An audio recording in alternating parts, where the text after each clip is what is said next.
Hello, and welcome to our educational audiobook series.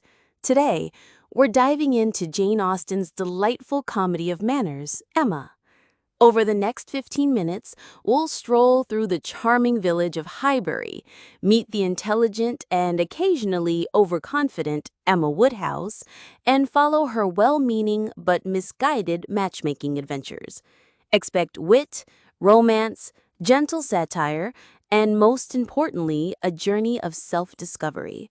So grab a cup of tea, settle into your favorite chair, and prepare for a story that proves the heart sometimes needs a little guidance of its own.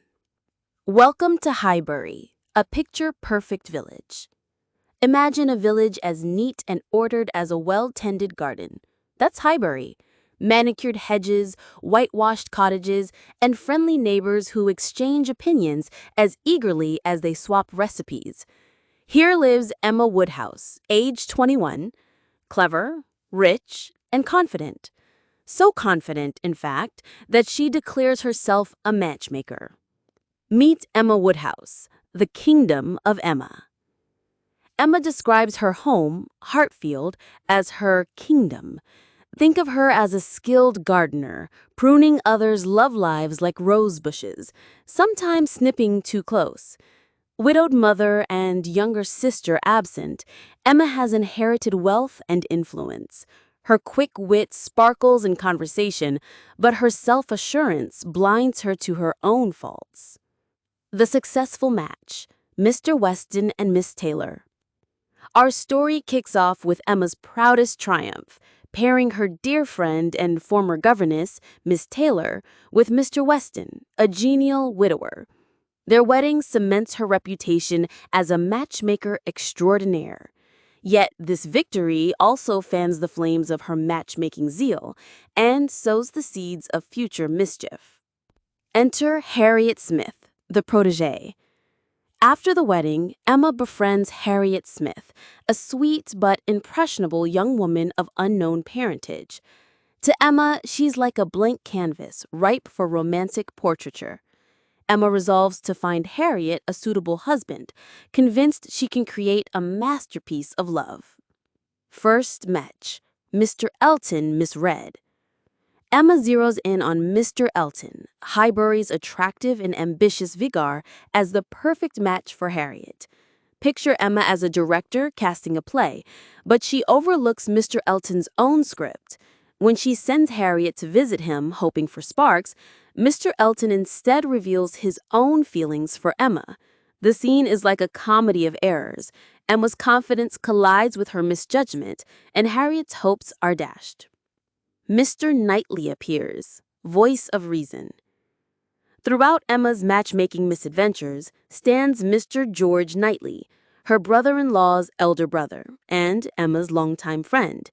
Think of him as a lighthouse in Emma's sea of schemes, steady, clear, sometimes critical.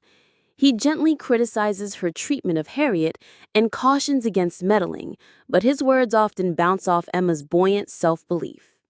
New arrivals, Frank Churchill and Jane Fairfax. Two intriguing newcomers stir Highbury's social waters. Frank Churchill, Mr. Weston's son, arrives with charm and playful flirtation, like sunlight dancing on water. Meanwhile, reserved Jane Fairfax reappears after years away, carrying an air of mystery and a promise of musical talent. Emma watches them both with curiosity and maybe a hint of jealousy. Gossip and games, the Box Hill incident. Highbury's genteel calm fractures at the annual picnic to Box Hill. Sitting on a hilltop overlooking the countryside, the party engages in idle chatter, and Emma, in a thoughtless moment, mocks Harriet's appearance. It's like dropping a pebble into still water. The ripple of hurt spreads instantly. Mr. Knightley reproves her sharply, and Emma, shaken, begins to sense the gravity of her mistakes. Emma's growing insight, reflection, and regret. Back at Hartfield, Emma pores over her conscience like a scholar examining a manuscript. She realizes how often she's treated others as playthings and how little she's seen her own heart. Shadows of jealousy towards Jane Fairfax and a fleeting attraction to Frank Churchill clarify into genuine concern for Mr. Knightley. It's as if a fog lifts, revealing her true landscape. Romantic turns, proposals, and confessions.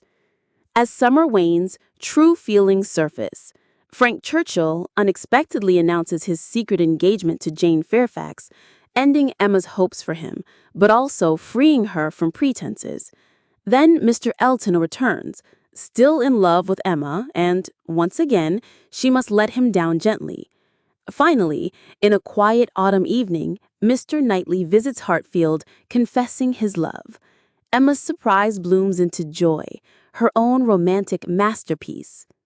Resolution and growth, a balanced garden.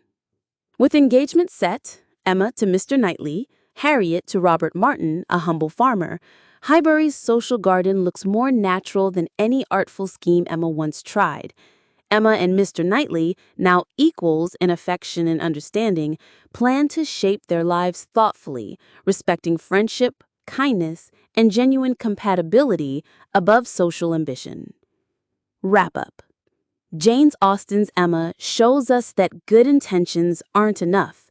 Wisdom comes from humility and self-awareness.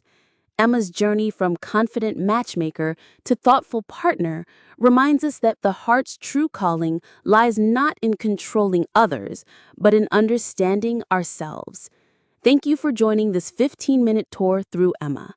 May it inspire you to tend your own relationships with care, insight, and a generous spirit.